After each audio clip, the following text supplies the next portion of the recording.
മോഹൻലാലിനെ രൂക്ഷമായി ആക്രമിച്ചുകൊണ്ടിരിക്കുന്ന RSS പ്രവർത്തകരുടെ രാഷ്ട്രീയത്തിനെതിരെ ശക്തമായി ആഞ്ഞടിച്ചിരിക്കുകയാണ് സന്ദീപ് വാര്യർ. മലയാള സിനിമാ ലോകത്തിന് മോഹൻലാൽ കൊടുത്ത സംഭാവനകളെ പോലും വകവെക്കാതെയാണ് കേവലം ഒരു സിനിമയുടെ പേരിൽ മാസങ്ങളായി മോഹൻലാൽ ഇത്തരത്തിൽ ക്രൂരമായി വേട്ടയാടപ്പെടുന്നത്. കലാകാരന്മാർക്കെതിരെ RSS BJP നേതൃത്വം സ്വീകരിക്കുന്ന നിലപാട് ചോദ്യം ചെയ്യണമെന്ന് സന്ദീപ് വാര്യർ പറഞ്ഞു.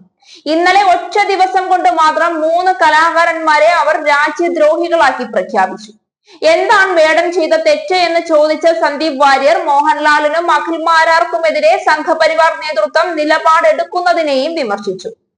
രാജ്യദ്രോഹികൾ എന്ന കലാകാരന്മാരെ മുദ്രകുത്തുമ്പോൾ സാംസ്കാരിക കേരളം എന്തുകൊണ്ട് മൗനികളാകുന്നു എന്ന ചോദ്യമാണ് സന്ദീപ് വാര്യർ ഉന്നയിക്കുന്നത്. രാഷ്ട്രീയം പറയുന്നത് യുവതി യുവാക്കൾക്കും ചിന്തിക്കുന്നവർക്കും RSS എതിരാണ് എന്ന് സൂചിപ്പിച്ച സന്ദീപ് വാര്യർ ഒറ്റക്കെട്ടായി മലയാളികൾ BJPയെയും RSSനെയും തള്ളിക്കളയണമെന്നും ആവശ്യപ്പെട്ടു. മാധ്യമം ദിനപത്രം സംഘടിപ്പിച്ച അവാർഡ് പരിപാടിയിൽ മോഹൻലാൽ പങ്കെടുത്തതാണ് സംഘപരിവാറിനെ ചൊടിപ്പിച്ചത്. അതേസമയം വേടന്റെ പാട്ടുകൾക്കെതിരെ അവർ രംഗത്ത് വരികയും ചെയ്തു. പിന്നോക്ക വിഭാഗത്തിന്റെ അവസ്ഥ വിവരിക്കുന്ന വേടന്റെ പാട്ടുകൾ യുവതലമുറയിൽ വലിയ ആവേശമാണ് സൃഷ്ടിക്കുന്നത്. വേടന്റെ പരിപാടികളിൽ എത്തുന്നവരിൽ ഭൂരിഭാഗവും പുതുതലമുറയിൽപ്പെട്ടവരാണ്. ഇന്ത്യ പാകിസ്ഥാൻ സംഘർഷത്തെ കുറിച്ച് അഭിപ്രായം പറഞ്ഞതാണ് അഖിൽ മാരാറിനെ വിമർശിക്കാൻ കാരണം. അദ്ദേഹം തന്റെ നിലപാടിൽ ഉറച്ചു നിൽക്കുകയും ചോദ്യങ്ങൾ ആവർത്തിക്കുകയും ചെയ്യുന്നു. എമ്പുരാൻ സിനിമ ഇറങ്ങിയ ശേഷമാണ് മോഹൻലാലിനെതിരെ തീവ്ര വലതുപക്ഷർ പ്രത്യക്ഷമായി രംഗത്ത് വന്നത്. പ്രത്യേക അജണ്ടയുടെ ഭാഗമായി നിർമ്മിക്കുന്ന സിനിമകളാണിത് എന്നും സംഘപരിവാർ പ്രവർത്തകർ കുറ്റപ്പെടുത്തുന്നു. ഈ പശ്ചാത്തലത്തിലാണ് 3 കലാകാരന്മാർക്കെതിരെയും വിമർശനം ഉയർന്നത്. ഇതാണ് സന്ദീപ് വാര്യർ ചോദ്യം ചെയ്യുന്നത്. ഇന്നലെ ഒരു ദിവസം കൊണ്ട് കേരളത്തിലെ BJP RSS നേതൃത്വം രാജ്യദ്രോഹികളായി പ്രഖ്യാപിച്ചത് 3 കലാകാരന്മാരെയാണ്: വേടൻ, അഖിൽ മാരാർ, മോഹൻലാൽ. എന്താണ് വേടൻ ചെയ്ത രാജ്യദ്രോഹം? ജാതിവരക്കെതിരായ നിലപാട് ശക്തമായ വരികളിലൂടെ യുവാക്കൾക്കിടയിൽ എത്തിച്ചു.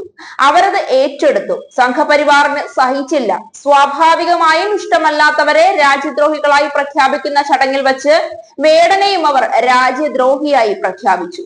2 അഖിൽ മാരാരാണ്. തന്റേതായ അഭിപ്രായങ്ങൾ വെട്ടിത്തുറന്നു പറയുന്ന യുവ കലാകാരൻ. ആരെയും ഭയക്കാത്ത പ്രകൃതമുള്ള അഖിൽ മാരാർ കേന്ദ്ര സർക്കാരിന് മറുപടി പറയാൻ ബുദ്ധിമുട്ടുള്ള, എന്നാൽ രാജ്യത്തെ ജനങ്ങൾ അറിയാൻ ആഗ്രഹിക്കുന്ന ചില ചോദ്യങ്ങൾ ചോദിച്ചു. അതോടെ അഖിൽ മാരാരും രാജ്യദ്രോഹിയായി. BJPയുടെ കൊട്ടാരക്കര മണ്ഡലം കമ്മിറ്റി കാൽപ്പായ കടലാസിൽ പരാതി എഴുതി കൊടുക്കേണ്ട താമസം പോലീസ് രാജ്യദ്രോഹ കേസെടുത്തു.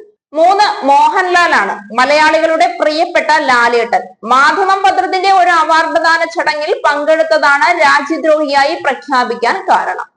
അതും RSSന്റെ ഔദ്യോഗിക മുഖപത്രം തന്നെയാണ് മോഹൻലാലിനെയും രാജ്യദ്രോഹിയാക്കി കളഞ്ഞത്. സാംസ്കാരിക കേരളത്തോടാണ് എനിക്ക് ചോദിക്കാനുള്ളത്.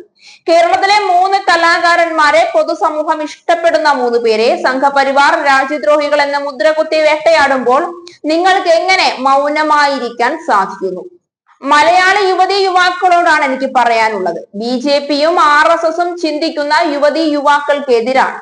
അവരുടെ പുതുവഴികൾക്കും സംഗീതത്തിനുമെതിരാണ്. വേടനെതിരായ സംഘപരിവാർ ആക്രമണം സൂചിപ്പിക്കുന്നത് യുവാക്കൾ രാഷ്ട്രീയം പറയുന്നത് പോലും അവർ ഭയക്കുന്നു എന്നാണ്. അതുകൊണ്ട് ഒറ്റക്കെട്ടായി മലയാളി യുവത BJPയെയും RSSനെയും തള്ളിക്കളയണം എന്നാണ് സന്ദീപ് വാര്യർ തന്റെ ഫേസ്ബുക്ക് പോസ്റ്റിലൂടെ വിളിച്ചു പറയുന്നത്.